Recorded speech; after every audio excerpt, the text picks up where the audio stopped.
أنا اسمي رضا حسني منصور، السن 25 سنة، الطول 172، الوزن 72. هقدم لكم مشهد من تأليف الأستاذ إبراهيم الحسين.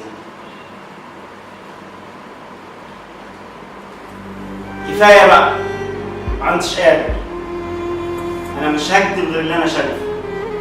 أرجوك بلاش كده، اللي بينا حدوته اختلفنا على تفاصيلها أو اتفقنا، فده ما يدكش الحق إنك تضطهدني بأكاذيبك. الكذب هنا بقى أكبر من الحقيقة، لا ده بقى هو الحقيقة. بقى زي المخلوق، شكله جميل، عيونه ملونة، كلامه ناعم يتسلسل جوه الودان ويملاها بالسم. بقى بحر كبير ساكن جواه يجي مليون نداهة، والحقيقة بقت مخلوق مشوه بشع، أنيابه طويلة وضوافره مليانة عارب وهوم، قلبه مخنوق وعيونه بتبكي وجسمه بيشرب الدم. مخلوق مطرود وهربان في بلاد الله الواسعة، لا حد يعرف طريقه ولا حد يتمنى مقابلته.